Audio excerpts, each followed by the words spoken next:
السلام علیکم ناظرین اکرام، میں ہوں آپ کا میزبان محمد علی اور آپ دیکھ رہے ہیں شیعہ ٹی وی نیٹ ورک۔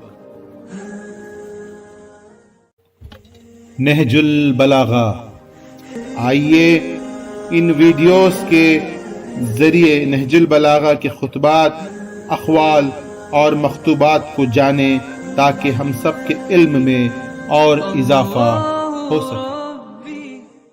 امیر المومنین علیہ السلام نے پہلے خطبے میں حج کا ذکر کرتے ہوئے ارشاد فرمایا، خدا نے تم پر اپنے گھر کعبے کا حج فرض کر دیا ہے، وہ گھر جسے دنیا بھر کے لیے قبلہ بنایا ہے۔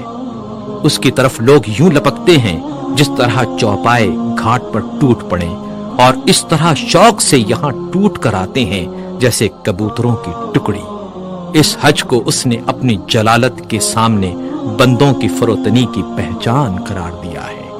اس نے اپنی مخلوق سے ان لوگوں کو چن لیا ہے جو اس کی آواز سنتے ہیں، جو اس کی دعوت پر لبیک کہتے ہیں، جو اس کے قول کی تصدیق کرتے ہیں، اور اس کے نبیوں کے مقامات پر کھڑے ہو کر ایسے دکھائی دیتے ہیں جیسے وہ ملائکہ جو عرش الہی کے طواف میں مصروف رہتے ہیں۔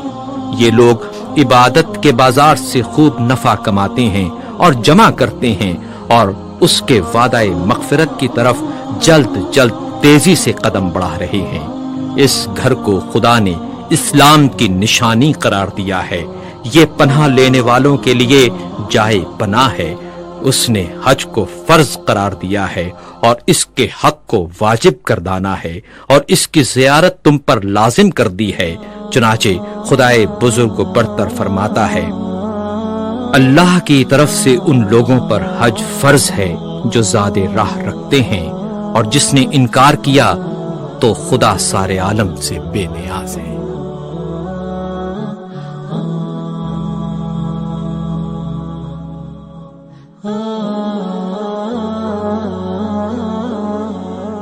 امید کرتا ہوں آپ سب کو یہ ویڈیو پسند آیا ہوگا۔